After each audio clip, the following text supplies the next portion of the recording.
I got 2 more books, and I don't have any of my guitar for the practicing musician books here, which is fine, but that was something I was very grateful for. I think I mentioned before that there was like subscriptions and stuff, but because I didn't necessarily like every single song that they issued, I was very selective. There's guitar for the practicing musicians. Because of the music and stuff I was listening to at the time, I would have loved to have those month copies. There were times that I didn't for reasons, whether it be of guilt and not wanting to ask somebody to help me get the magazine, or because it was not working during these times. Okay, I'm talking about teenage years when I was not working, I was going to school and stuff, and being in my circumstances. And I also was not acquainted with people and making copies and stuff like that. So that's how I used to go to the music store sometimes, browse through it and try to keep it in my memory. And, go home, practice and play. That's how I learned a lot of eventually what became more by ear, because then I would ride my bike downtown. I would go through and hope I wouldn't get caught. I think I did get in trouble one time for that. They didn't like when you did stuff like that because of copyright. But I did it, and I did it anyway, and it was sneaky, and it was another one of those adrenaline rushes of, I don't want to get caught doing this, It is the name of a song, I don't want to get caught doing this. And I don't want to get caught doing this is what the world calls copyright infringement. I don't want to get caught doing this is doing things that technically you really wouldn't want to do. And that'd be a good reason why you don't want to get caught doing something, but you're doing it with your friends for whatever reason. Don't want to get caught doing this, ends up in shoplifting. Don't want to get caught doing this, you end up doing things, a whole lot of things you don't really want to do, but you do them, and you relate back to, this is my sinful nature. So anyway, I'm looking here and I'm thinking to myself, I had an appetite for destruction, did I or did I not? But I definitely remember the book, it's definitely in my brain. And I don't know if it was here, and all of a sudden now it's not. So I don't know if I didn't get it out of the bin or not. I don't know if I got this book before I got Appetite for Destruction. I don't know when this book specifically came out. However, there is 1, 2, 3 songs, Guns N' Roses in here. And I liked every one on the album, so that was good for me. That was one of the reasons that I got this book, because I didn't really like this book that much. And I ended up getting it. I don't want to, upset anybody or anything, but I honestly did not like the book that much. But Welcome Home Sanitarium's in it, and A Sweet Child of Mine is in it. Suicide Solutions is in it. Steal Away in the Night, and it wasn't even so much about playing Steal Away the Night by Ozzy Osbourne. I love the way that song sounded when I first heard it and thereafter. It's a very unique sound. And I love Ozzy Osbourne's voice a lot. My Michelle, Mr. Brownstone, I love that song. None of the other ones I really care about. I don't even know what some of them are. I don't know what Here Today, Gone Tomorrow is. Leper Messiah, that's also by Metallica. I don't know what that is. Don't Stop Me Now. There's Damage Inc. by Metallica. I think I'm familiar with that, but I don't know that for sure. There's Changes by Tesla. Believer, I love Ozzy Osbourne. Almost everything that Ozzy Osbourne had done up to that point, I really did appreciate. I was not a big Black Sabbath fan, and it was hard for me to even say that because I did like Ozzy Osbourne that much. But my honest opinion, especially when talking to bands about being in a band and about the likes and dislikes, that was one thing that I liked Ozzy Osbourne when he was Ozzy Osbourne and he had the different guitar players and stuff, the music. One of the first ones here is My Michelle, and I love the intro to that song. I like the way that it starts, and it's so uncertain as to what is going to come about, and then they hit the hi-hat and then into it, and I really love that. And I used to, at that time even, my best friend to me, David, his sister was Michelle. I spent a lot of time goofing off and talking to Michelle and Lori, his other sister. Their family, really. I'm almost positive they're in London Village. I said, did you hear they wrote a song with your name in it? It's kind of like a jokey thing. This guitar book, I did not really care about a whole lot for whatever reason. I didn't like a majority of the songs specifically to begin with. I think I mainly got it because of Guns N' Roses and Ozzy Osbourne. Okay, so this is totally unorganized, and maybe someday, or maybe before I put it away, I will get there. Metallica, Welcome Home, Sanitarium. I really like that. I don't remember how it goes. I was thinking of Battery there for a second. I used to like to play the beginning to Battery. And then Brownstone, one of my favorite songs. And then somewhere along the lines, I don't know how or why I ended up with this book. I did not originally want it, I do know that, and I didn't necessarily play out of it that much. I know that when I played like Ozzy music and stuff, I usually used other books, or the Guns N' Roses Appetite for Destruction book. Metallica, I don't really remember how I studied Metallica, except for I think my brother had like Ride the Lightning book, and I really loved that album a lot. And there's kind of like a paragraph of a song that I don't want to read right now, of something that I wrote on paper like this back when I lived at Lebanon Village. My mom used to sit at the table a lot. My mom, in many ways, was like a huge inspiration to me for all kinds of reasons. I thought of her all the time. And even when writing songs, I didn't really know what else do you write except for what you're familiar with. It seems like I had a harder time making things up, so I didn't want to be a songwriter like that. I wanted to feel in my feeling. I wanted to write to be able to express those feelings. And my mom was more of an inspiration to me than any other woman that I ever met. And I used to say that to her, and I used to say it to even the people that I dated.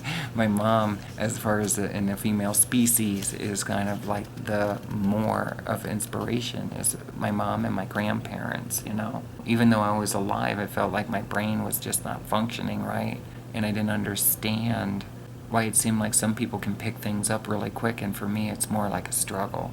I mean, I wrote Happy when I lived at 147 Lebanon Village, and I didn't even record it till I lived here. I felt like it was okay, but okay is not, to me, great. To me, Happy was nothing like, you know, Cinderella. It was nothing like Guns N' Roses. It was nothing like Metallica. To me, it's kind of like folk, and it's kind of like some of the older, at the time, John Cougar, Mellencamp type songs. And not identical, but in my head it is. It kind of is not heavy metal or rock and roll. It's more like a softer, folky kind of rock. When I played electric guitar, it seemed like my true interests were different than if I pick up the acoustic guitar. It really did seem like not opposite, but like my interest of what it is I'm playing and writing comes across differently. I had to struggle with what instrument player am I dominantly? You know, do I want to play acoustic all the time solely? Do I want to play electric guitar? I would have loved to be in a band at that time and just be a rhythm guitar player. And if I could keep my mouth shut, that would be a plus, because I didn't think I was that great of a singer either. This book here, even when I saw it, when my brother gave it to me the other year in 2020-21, out of all the books, I was kind of like sort of disappointed that there was not a few of them that I would have liked to see. It wasn't so much about even getting them. He didn't have to give me not one of them. To see them, to touch them, to have some time alone, like you're having a sit-down kind of conversation with a friend or something, you know, that you haven't seen for a long time. These books were in my life throughout my whole entire teen years and all the way into my 30s, you know. So, Steal Away. Now I feel the time is right. Love will flow like wine tonight. Give your love and it will come to you. Right? Is there a little echo there? I don't know. And then, let me see. Steal away into the night.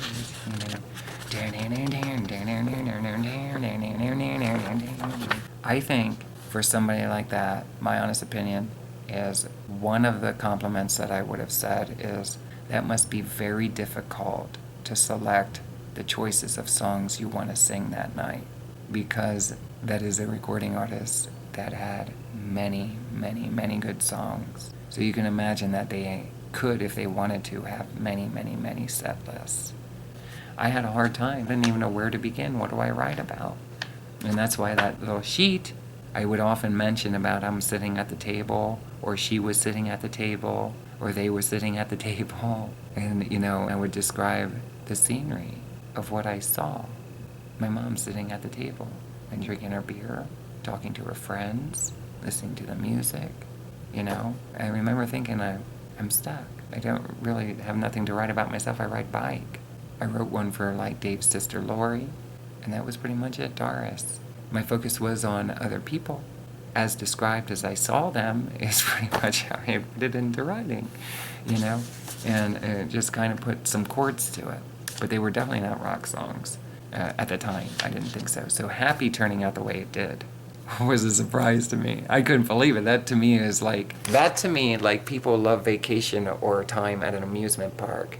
That sensation was for me in relief of to have the opportunity to hear Happy like that. Wow, a rock song. I would have never thought that, you know? And it's the way that it turned out. Not like a lot of the songs I studied, but I like it for what it is. And it helped me a lot with my personality and stuff. I mean, I really loved the recording. And then I made it a second time because the way I ended up learning to play it since I was a teenager was a lot different by the time I'm busking on the street. And I wanted to capture that feeling, that groove, that sensation.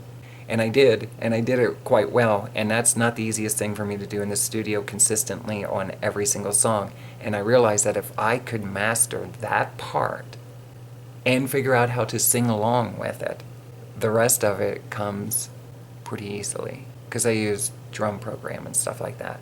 You see, and I would say that the enemy has been trying to keep me away from that. A lot of times, even when my conversations with other guitarists and stuff, mentioning about that I play too hard and maybe should lighten up a little bit, or just the different conversations that I had. And it's not like they were purposely trying to be mean. If anything, encouraging. You know, like people would say sometimes we encourage people and it might, or might not, be going the wrong way for that person. Because what I ended up finding out is one of the things that I have been told about is my heart strumming. And that's what I capture in the studio. And whether it sounds clunky or not to others, it feels good. And when I listen to it, it's a mental thing. And it almost nourishes and massages my brain when I'm listening to it. It's more true to me, my heart, expression. And I realize more and more how important that is. Psychology, the truth in your brain, the truth out there somewhere. Good luck in finding it. The Bible is magnificent. The brain, amazing.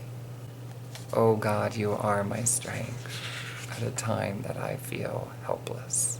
I passed that hurdle of, okay, I don't play like other people, but I play like Tracilyn Michael plays, which is a huge difference to me. I pick up my guitar, I play it. Not one of my more favorite books. I don't know if I told my brother, you know, you could take that home with you if you wanted to.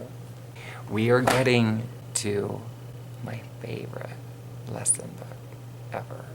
And ever since I had this book, I think I got it when I was getting lessons with Paul, my second guitar teacher, who mentored me for, I would say, probably at least 1.5 years. And I thought he was every bit as good as anybody that I've ever heard play guitar, whether on TV or in person. And therefore, I was very extremely grateful for that. And he had a reputation in our city as being a guitar player and a good one at that. So that also comforted me when I was getting lessons. I wanted to get lessons from somebody that would be patient with me and understand that I might not necessarily be able to do the lessons like the other kids, you know, the other people that he's teaching, you know. By the time I got my second guitar teacher, I was practicing more. I tried to be as truthful to him about my first teacher and what happened with me and my challenge in learning. And, you know, I'd really like to learn some lead and learn more about playing the electric guitar. That's why I was with him. He helped me out a lot, and this is one of the books that I love. And to this day, it's funny, still I cannot believe that most of the lessons that I learned out of here, I still play. It's in my music, okay? Not identical, but the patterns, etc., etc. And that guitar, which I thought was really cool, if you look close to the pictures, I can't move my thumb right now. Right here, there's like a tuning peg. See it? It's brown. And at some point, I don't know how I got a hold of one, but I think I did it because I really liked this guitar and it looked similar to my SS3000. And I played this thing, this exercise book. I worked with it for hours and hours and hours and hours before I would even begin to start playing along to songs like Lick It Up and stuff like that. I would pick up this book and I would go through for about a half hour, an hour at least, that was not when I was practicing all day. This was when I was getting ready to play. I would do my lessons in this book like finger warm-ups. If I remember, it came with a record, and it ends up, by the end of the book, getting faster and faster to the point that I knew I could probably do it. I forget what tempo it was, but it was a medium tempo. I could not get to the fast tempo. And I was hoping someday that I could. And I didn't necessarily know who he is, but I thought he was really cool looking. And this is most certainly my favorite guitar lesson book during that time, and I carried it with me for years. I was so grateful to finally see it again since moving and losing everything, and et cetera, and giving this to my brother. So speed picking techniques. Right here, I love to learn sweep picking and alternative picking. Okay. And I love that there's numbers with it. So by this time, I could not do these finger exercises by looking at the sheet music. I had to look at the numbers, and I'm trying to see if I can find... I don't remember if I had a cassette or if I had an actual record that came with it. But obviously I underlined some of that there. Talking about melodic sequences. And evidently I have a star. I was learning how to do the circular picking so I could hopefully get faster. And when I watch people play and they're doing solos, I had a tendency to rest the palm of my hand on the strings when I would play. And at some point in my life, I think somebody had mentioned that might be one of the reasons why you might be able to speed things up a little bit if you don't have your palm of your hand resting on the strings. And I tried to play more free like that, and it's very difficult for me to play with the pick like that. So therefore, I always rest the palm of my hand more on the strings when I'm playing. I'm not having the opportunity to use more flexibility, like, kind of thing. And even if I could do that, I don't understand how people can move their fingers that fast, because I can only move my fingers so fast. Not very fast. The arpeggios that are in here, I really like that. There's shredded strings, the songs. I used to like to listen to the audio to this, and I'm not 100% sure, but I kind of think that there's different tempos, and then it gets into the faster stuff. And it's just absolutely outstanding. I thought whoever did it was a very good guitar player. And what I like is I just saw it now. I don't know if they had any major pop songs that, were good to listen to, or if they were studio musicians, or what the deal is with this. I don't know. But what is this? Elias? And that is the, I guess, band. Or at least the people that had done book, or unless it was just him, but I don't really have a lot of the information on that specifically. But back then I did not have access to the internet, and I don't remember if I ever heard anything by that band.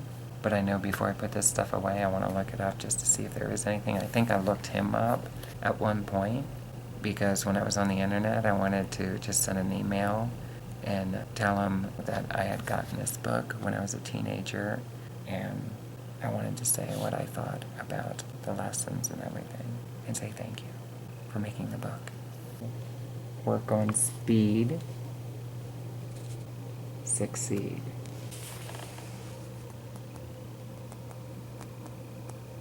Work on speed, succeed. My struggles, my books. I didn't want to make a big deal about anything that I've even talked about today. I didn't necessarily want my books back. Actually, I was hoping to go back to Pennsylvania sometime in the near future and take the books back and give them to my brother. I was hoping to be able to talk to him. And I think that with me recording and everything, it's one of those things that I myself, even trying to stay calm, makes it difficult for me to sometimes communicate what I really mean. And it might even come across a little bit, I hope not, but ruder than I care for it to be. I don't think that I should have ended up with the books if it was something that caused a disturbance or upsetness in any of the family members. So what do you think? How do you feel about it? Do you think if a person pretty much acknowledges that in this world I don't know what I'm going to do, I don't know how I'm going to take care of myself, and things happen in a way that they do to where you lose everything, you sell what you can, you give away to people you care about, who you feel could make use of it somehow, the possessions, as small as they might be, there's still a lot of sentimental, you know? Does it even matter? There's a lot to ponder there. Has anybody that ever does come across this video camera ever encounter that? You think you're dying? It's almost like somebody played a dirty birdie on you because you lived. And you went through all that. And on your way, not up, but in your way into acknowledging, with a great team of attorneys, you could have kept your dog, even with a pet therapy license. Your legal rights as a human being is to live. You have entitlement to live. The enemy might not agree with that. And serving two masters, can anyone achieve? Okay, the Bible says it's so cool, and I wish I had that verse. It's one verse I wanted to hold on to.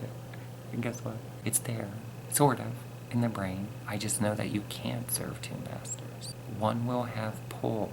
Something is what the Bible says. And that's what happens a lot of times when people do business, or I have a job and I work on my music portion of the time.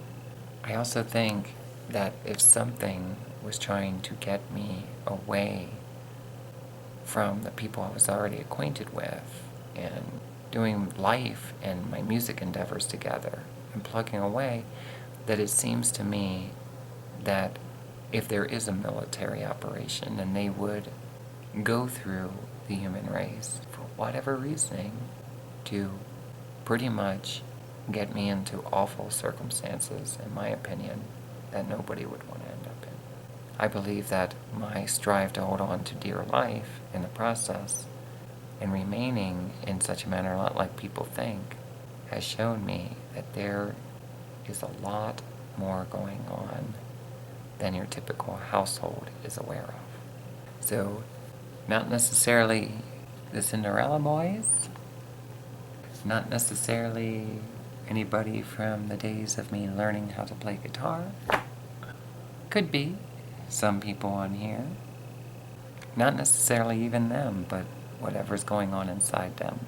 Why would something try to convince me that evidently people's positions in this world is superior? To me, when sitting down to record, to nestle myself in my apartment and record my music to the better of my ability, I already dealt with a great deal of psychological pains. For if I were to surrender to the truth, this is not what I wanted to happen. No different than if a mother who's giving birth had an ideal place that they would love to give birth in, and they end up, some people, they like it, but in the back of a taxi cab, outdoors somewhere. But the person wanted something entirely different, in an alleyway. There's lots of different ways where people had children. And I don't know how to put it into words. Sometimes I really feel like I don't want to tiptoe around what is a kind of brutal conversation, especially for somebody that realized a lot of the things that I realized when staying at hospitals, when living in hotel rooms, when sleeping in my car, when encountering a lot of the things that I did. When this happened with my brother, it wasn't necessarily him, it was a circumstance. And it's almost like something wanted me to feel ashamed of myself. And to be quite honest, that pisses somebody like me off, because you get tired of feeling like something wants you always in a lowly state of existence. Feeling ashamed of being honest. Feeling ashamed because you're transgendered. Feeling ashamed because my idea of rock and roll isn't partying with beer and eating pussy and popping drugs in my system and banging heroin and shit. It's not hanging out with people who talk about being a band as much as fucking actually do the work that's involved in being successful, not in the eyes in the world, but are you keeping a roof over your head? Are you providing the means to be able to transport your ass back and forth to places? Are people showing up and being honorable in the things that are more valuable when you get into the details of life? No offense to anybody, I'm saying with my own encounters, that's what I'm talking about. I already explained that. And I don't really want to keep on explaining. That's why the band thing like really gets to my head. It hurts because I was the taxi cab, because I was the one who was lied to. I was the one that showed up. Where is everybody? That's me, the jackass. Eeyaw. And when you realize in life, when you go through and you do the things that you do, it's not necessarily solely, fully 100% alone, but you're doing it in the physical sense alone. There's a lot of psych involved in it. The reality of it is, how can one person accomplish more than many men? My brain already taught me when I worked in construction, while 5 or 6 workers are standing around talking about shit, one just walked by them not once but twice, already done it. And I'm one of those people. I don't want to just hang out and talk shit. I'm the one in my bedroom struggling my fucking ass off to be able to play, you know? So when I show up, I don't want to just talk about being in a band. Okay, I don't want just half the band to show up talking about it. That's why I end up saying the things I did. And meanwhile, while the majority of what people insist will not work or has nothing to do with is exactly what works for me, and I actually did more with it than anybody I was ever in a band with did. And I can say that. And I'll say it loud and proud and again. I'm the doer here. And I did the best I could with recording, which I went through the heartbreak because I never wanted to be a producer. And in my honest opinion, I became a better producer than other producers in the world that I thought were great producers. I became fabulous in many ways, and it is because of the tools that are available for me. And it is because of the quality time that I have and should have, and so should others. The quality time to be able to do things that they really want to do. And in my situation, I didn't have to do it so extensively. If I would have ended up in one home somewhere I really wanted to live, I'd probably be fortunate if I had an album versus, 6, 7 albums. Not all of unique, rare recordings. I did remakes. And I made my instrumental CD, which was making use of the tools I had to separate the words from it so that I could make that instrumental album, because I realized with the way that things are going and being tormented and stuff all the time, I probably won't be able to do a lot of things I would have loved to do musically. That being one of them, I would have loved to do an instrumental album, not with the songs I wrote, but unique recordings, and I would have liked to do other things too, like holiday music and stuff like that. The way that things appear as you're going through life is not things that a person's making up. It's what appears can be done, and then you find out you're faced with challenges that nobody even left you know were there. And I don't like to say it, I don't want to keep on saying it, because I feel like something within the New Jersey crowd is trying to suck the life out of me like a vampire. The reality of it is, I can't help that as a child in America growing up, that your communities at large are dull, boring. The whole way of life is pathetic a majority of the time. There's absolutely nothing else to do but sit on a front porch and drink beer. If there's nothing else to do, then sit in a bedroom in tears and practice guitar. And that's it. There's nothing else to do. And you don't know what that means. What does it mean? What do you do? Somebody pop an idea in my head, because I feel like I'm limited here. I feel like there should be more going on.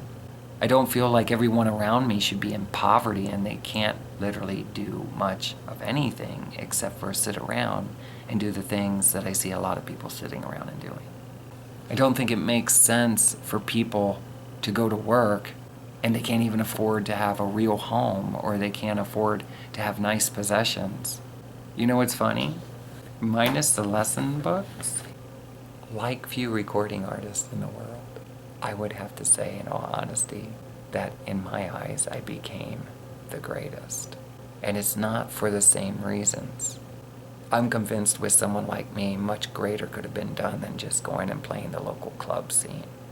And if I go back in time, my greater struggles were during the times that I used to watch people on TV, were the times that I used to listen to their music.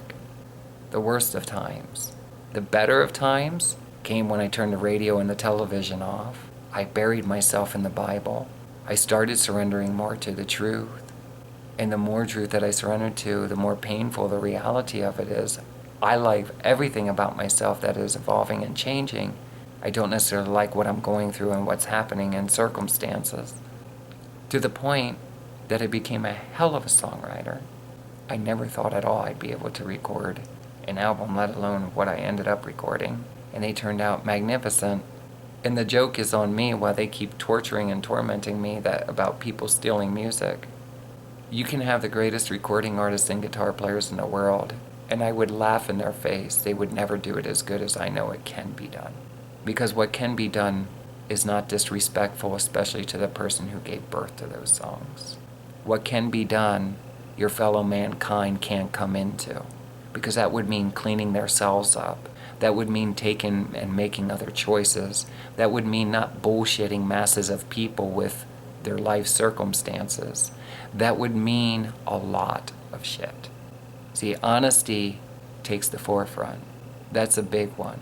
Number 2, someone who remains as committed to God as they can, no matter who it is going to be superior, hopefully, in time with their eyes, if nobody else's eyes. And the reality of it is, as quickly as any band in the world could run around the earth like this what's in my head tries to convince me, as there are many cover bands who sing songs. Being from Reading, Harrisburg, Lancaster County, Pennsylvania, there was a season of times that I saw tribute bands, and I don't care how good they are or fun to watch. I've never not said it's not the real deal. And if it's not the real deal, it's not the same. I appreciate tribute bands for what they offer. It depends on what kind of fun and what people are seeking in life, how serious they are about stuff, and whether they find that entertaining. Different front people, they join bands, they do what they do, they're having fun, they do whatever reasons they are. But as me, as Tracilyn Michael, the real deal, I'm not into somebody taking somebody else's front. I'm not really necessarily into people going out and, you have lots of Elvis impersonators. Let me ask you something. Despite any circumstances that Elvis was ever in, would you rather say hi to him or hi to an impersonator? I call them impersonators. And the reality is I'd rather say hi to the genuine. That's where the real inspiration came from for me. I personally never had any ego with doing music, and the only thing that I would have to say is if people feel that strong and the corporate government is that abusive to singer-songwriters and target them out to make use of them for whatever reason, good or not good, I think at the end of the day that the disappointment from me comes from my fellow humanity has not somehow got the message across to me that they just tap right into your freaking brain. And therefore, I'm convinced that as I was born, there was already somebody born with me. And being born with me, I'd rather not go through the details, but I'm pretty much convinced that it would be, according to what they said in the street, somebody from the gay side of things, assigned to children when they're born, whether they had money or because they were assigned that child to live or relive that portion of life in such a manner that is impolite to the human being that it's being done to. I had several encounters of undercover cops approaching me, talking to me, and the realization that something seems suspicious to me specifically if you're running into them and talking to them about the things that I ended up sharing in my videos and stuff like that. Some of them. I guess I'll find out more in time. One of the hardest things in the world for me to do was to stay at doing music. I wrote the song, Could Have It All. I started off being inspired in Furlong, Pennsylvania, at the Pink 50s Diner. It took me a little while to write the song. It turned out wonderful.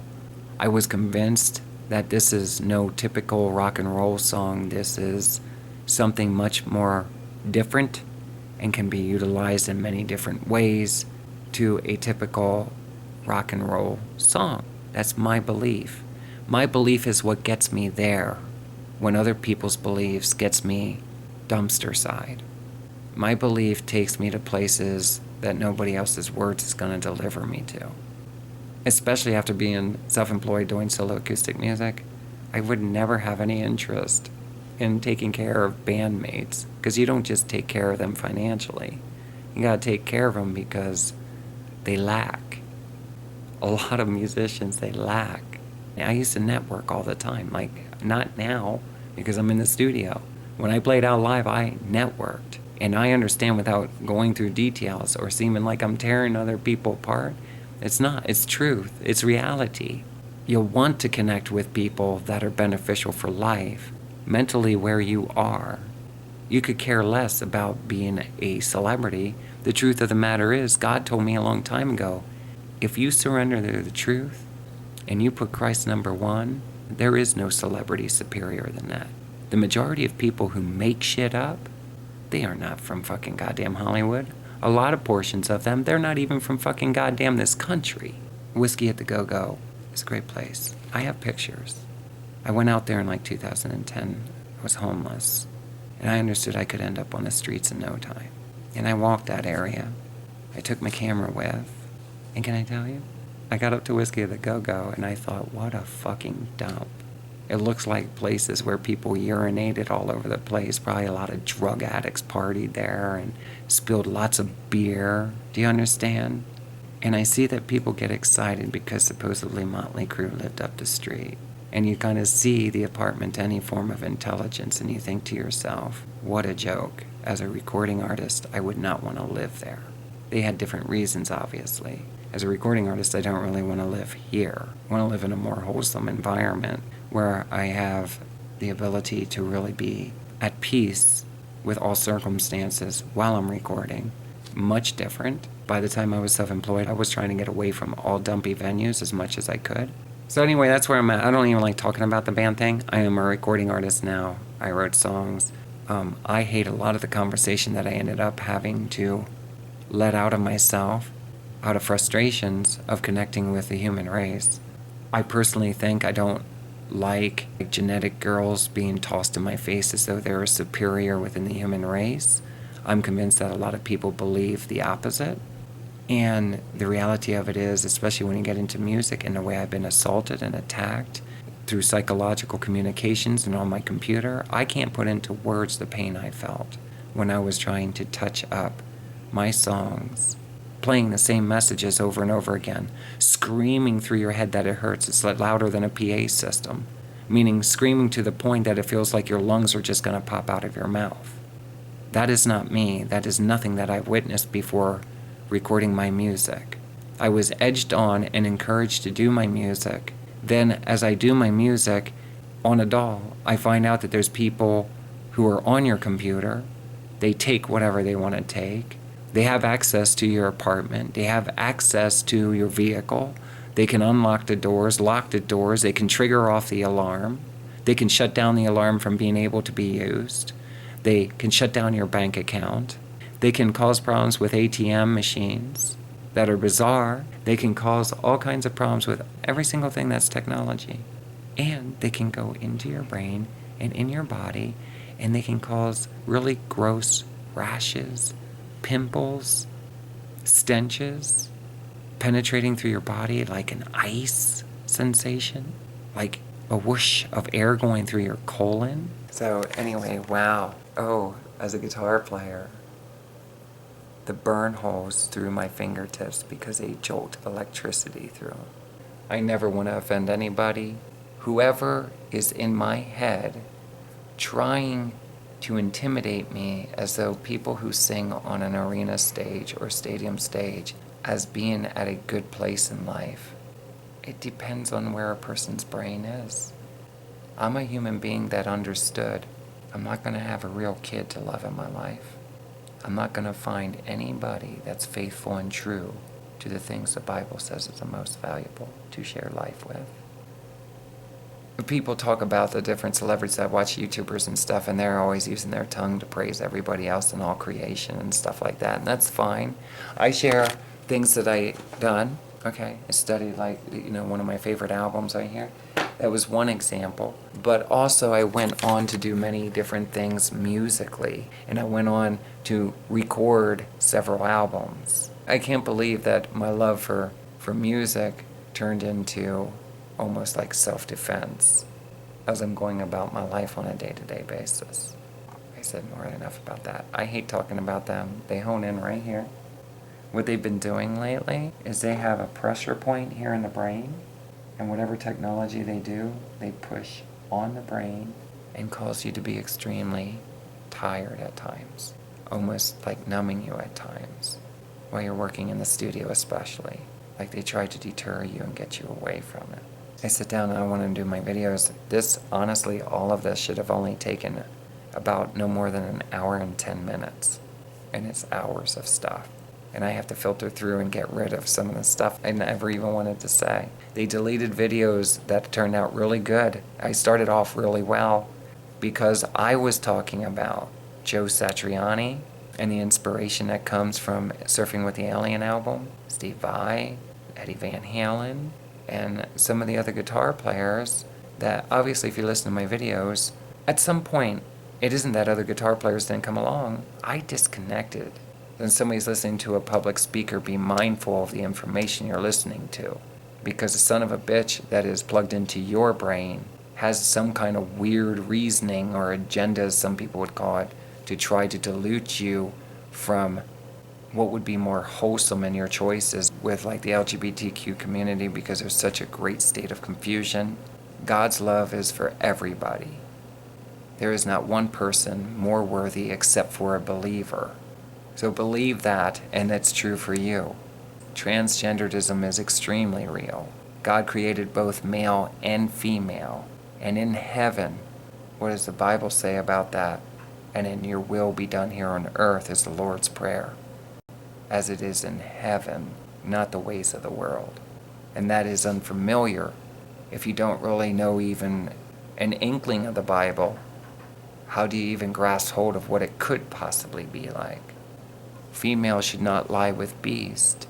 How can you tell whether or not you're lying with a beast if the beast is inside your brain or inside of the partner you're with, looking right at you? A lot of people don't give that consideration because they're focused more on the physical. I'm not just talking about the beauty, I'm talking about the physical. They're focused more on the physical. So anyways, they can beam in and out of different people, all kinds of weirdness, straying people. My recommendation would be mindful of that exists. You can imagine how challenging it is to have something like a band and know that with that kind of technology, how easily a military psychological could assault and occur in groups of people or in one household, one household of people. I don't try to come off like I know everything, I just know the pains I'm dealing with. And me wanting to share things, they will somehow keep you talking, and you can't really shut up. And then you stray from the conversation, which you were hoping to hold fast. I just wanted to share my music books, and I remember hearing the song by George Burns, I Wish I Was 18 Again. And I remember stepping outside on 147 London Village porch. My mom was listening to that over and over again at 45. And I was thinking to myself, I'm not even 18 yet. I don't think I'd ever wish to be 18 again. At that time, I did not like what I perceived as life, and I was unfamiliar until my years of studying psychology, and these son of a bitches tried to keep you at that place. They tried to take me to 15, 16, 17, and they tried to lock me in and hold me there mentally like I never learned anything. Since then, in my bedroom, I was not self-employed for over 7 years. I can't stand when I meet bands who don't do it for the money as they're drinking fucking beer. When I was at Hershey Arena and I saw Joyce Myers, my brain told me to look around. If anybody in that crowd has money problems, it could be over with one lawsuit. She is most likely the worst speaker to ever stand on a stage. God let me know if she can't get me in her teachings, in a real home, in a real loving environment, look around. God did give you husbands. God did give you wives. learn to get along with each other. For most people, the best way to get along with their husbands and their wives is to split. Gotta go. Goodbye. Adios. Sayonara. Auf Wiedersehen. Many different languages. Okay. So, for the people who, in the corporate realms of things that designed our country, I just want to say two things. Number one, your city planners all fucking suck. And Joyce Myers used to say, do you think you can do any better? And the answer every time is yes. I have a brain. I could always do better. You know how you do better? Put God first place. Open up the book and read it and take it serious and start applying truth. You find out when you walk into a restroom how gross it is. Every restroom. Get the foot flushers. Let's get away from this fucking automatic shit, because you find out it never works properly anyway, and most of the toilets fucking stench up the fucking bathroom. It's a lawsuit to the fucking inventors of the toilet. You know how they have sensors on them? Do you understand that? I don't think people do. Right now I can't put it into words. But I'll tell you right now, if you ever walked in any stalls, you would find out we need more room so that we can flush with our intelligence instead of shit. I can't get this thing to flush. Oh well, have to leave it for the next person. Okay? I'm not going to play with sewage water.